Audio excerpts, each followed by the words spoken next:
Hello दोस्तों, राधे राधे। स्वागत है आपका हमारे चैनल में। आज मैं आपको सुनाने जा रही हूँ महाभारत की एक रहस्यमय कहानी।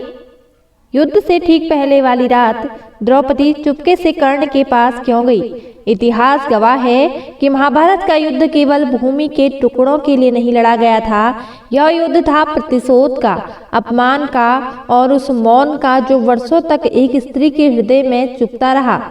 कुरुक्षेत्र की रणभूमि सज चुकी थी। लाखों योद्धा अपनी मृत्यु की प्रतीक्षा कर रहे थे, लेकिन पांडवों के शिविर में पांचाल की राजकुमारी और पांडवों की पत्नी द्रौपदी की आंखों में नींद नहीं थी। वह जाग रही थी। वह अतीत के उन पन्नों को पलट रही थी जहां उसके सम्मान को तार तार कर दिया गया। लेकिन उस रात युद्ध शुरू होने से ठीक पहले द्रौपदी के मन में एक प्रश्न था, एक ऐसा प्रश्न जिसका उत्तर उसके 5 पति भीष्म पितामह या गुरु द्रोण के पास नहीं था। वह उत्तर केवल एक व्यक्ति दे सकता था जिसे दुनिया सूत पुत्र कहती थी। वह जो कौरवों की ढाल था, सूत पुत्र कर्ण रात्रि का तृतीय पहर था।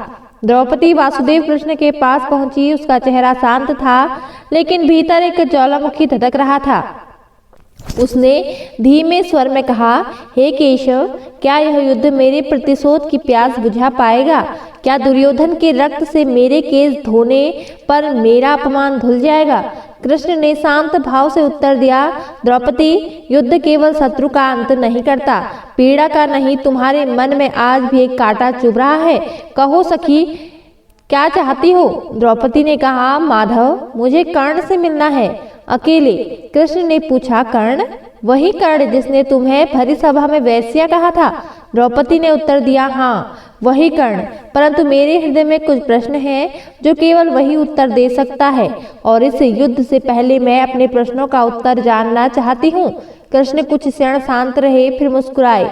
जाओ द्रौपदी, लेकिन जान लो, जो उत्तर वहां मिलेंगे वे तुम्हें बदल सकते हैं। रात्रि के अंधेरे में कर्ण का शिविर शांत था, परंतु उसके भीतर द्वंद्व चल रहा था। एक ओर मित्रता का धर्म, दूसरी ओर अपनी आत्मा की पुकार। तभी द्वारपाल ने सूचना दी, महारथी, पांडवों की पत्नी द्रौपदी आपसे मिलना चाहती है।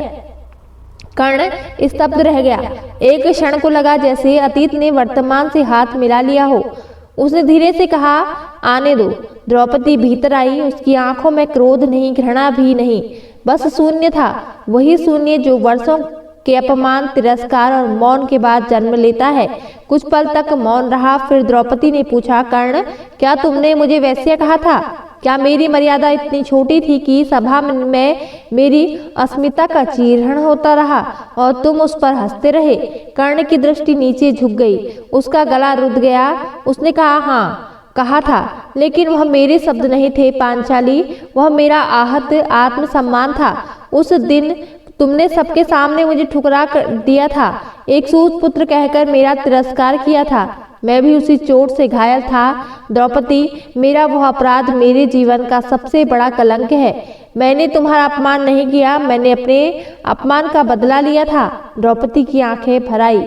उसने कहा, कर्ण, अगर मैंने तुम्हें उस दिन न ठुकराया होता, अगर मैंने जाति की दीवार न खड़ी की होती, तो क्या आज सब कुछ अलग होता? कर्ण की आंखें नीली, रात में जलने लगी। उसने कहा, हाँ, बहुत कुछ अलग होता। शायद यह युद्ध ना होता, शायद मैं अधर्म के पक्ष में खड़ा ना होता, शायद तुम मेरी अर्धांगिनी होती और मैं वह होता जो तुम्हारे सम्मान के लिए अपने प्राण दे देता। द्रौपदी मौन थी। फिर उसने पूछा, कर्ण, क्या आज भी तुम मुझे उसी नजर से देखते हो? कर्ण ने उत्तर दिया, नहीं, अब मैं तुम्हें उस स्त्री की नजर से देखता हूँ जिसके आंसुओं ने मेरी आत्मा को जलाया है। मैं हर रात अपने उस अपराध को याद करता हूँ। मैं सूर्य पुत्र होकर भी अपने कर्मों से कलंकित हूँ। द्रौपदी के चेहरे पर करुणा फैल गई। वह बोली, जब कृष्ण ने मुझे बताया कि तुम भी कुंती पुत्र हो, तब मेरे भीतर कुछ टूटा और कुछ जुड़ गया। मेरे मन में एक क्षण को यह आया कि यदि मेरे 5 पति मेरी लाज न बचा सके, तो शायद एक कर्ण बचा सकता था। कर्ण एक पल के लिए स्तब्ध रह गया। उसने पूछा, तो क्या अगर समय पलट जाए, क्या तुम मुझे स्वीकार कर सकती थी? द्रौपदी की आंखों में अश्रु बहने लगे। उसने कहा, अगर समय ने मुझे अवसर दिया होता और तुम अधर्म के पथ पर न जाते तो शायद हाँ, मैं तुम्हारी हो सकती थी। कर्ण के नेत्रों में पश्चाताप की अग्नि धधक रही थी। उसने द्रौपदी के सामने मस्तक झुका दिया। उसने कहा, द्रौपदी, इस जीवन में अगर मुझे मृत्यु से पहले कुछ मांगने का अधिकार मिले तो मैं यही मांगूंगा कि तुम मुझे क्षमा कर दो। द्रौपदी ने उत्तर दिया, तुम्हें क्षमा करना केवल मेरा अधिकार नहीं, यह उन सभी स्त्रियों का अधिकार है जो आज भी समाज में किसी सभा में अपमानित हो रही हैं। पर मैं इतना कह सकती हूँ कि यदि तुम अधर्म का साथ छोड़ दो तो मेरे आंसू व्यर्थ नहीं जाएंगे। कर्ण ने उत्तर दिया, अब बहुत देर हो चुकी है द्रौपदी, मैं अधर्म का नहीं अपने वचनों का बंदी हूँ। यह कहकर कर्ण बाहर निकल गया। रात्रि के अंधकार में वह छाया की भांति विलीन हो गया। वह भेंट फिर कभी नहीं हुई, परंतु युद्ध के अंतिम क्षणों में जब कर्ण रथ से गिरकर मरणासन्न हुआ और श्री कृष्ण उसके पास आए, तब कर्ण ने उनसे कुछ मांगा नहीं, बस एक प्रार्थना की, हे केशव, क्या द्रौपदी जान गई कि मैं उसका अपराधी हूँ और मैं पश्चाताप की आग में जल रहा हूँ? कृष्ण मौन रहे। कर्ण ने कांपते स्वर में पूछा, क्या वह मुझे कभी क्षमा करेगी? कृष्ण ने उत्तर नहीं दिया, पर उनकी आंखों से 2 बूंद आंसू गिरे और कर्ण समझ गया क्षमा मिल चुकी है। पर उस क्षमा की पीड़ा उसकी मृत्यु से भी गहरी थी।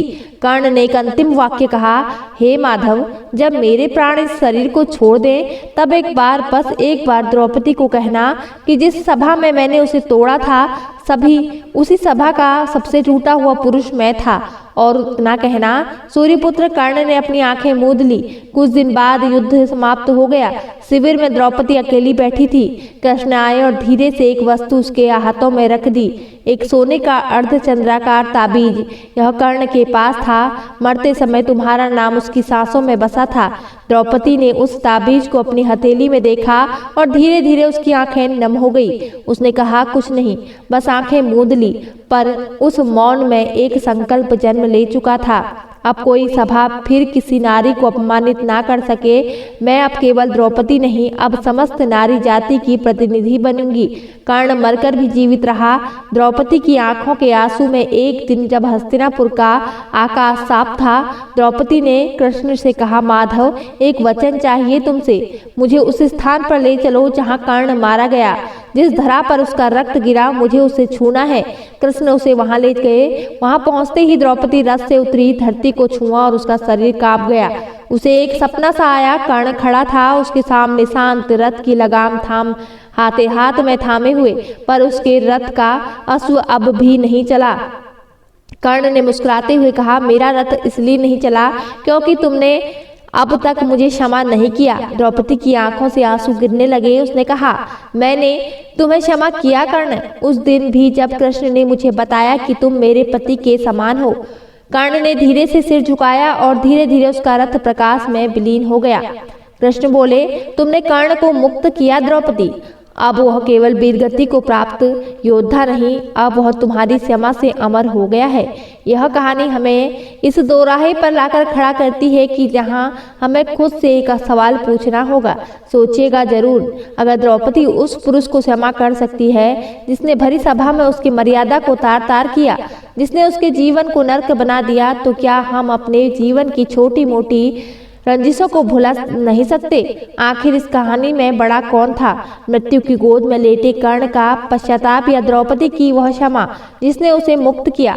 अपनी राय नीचे कमेंट में लिखकर जरूर बताएं और ऐसी ही आध्यात्मिक और ज्ञानवर्धक कहानियां सुनने के लिए हमारे चैनल को सब्सक्राइब करना ना भूलें। धन्यवाद। जय श्री कृष्णा, जय माता दी।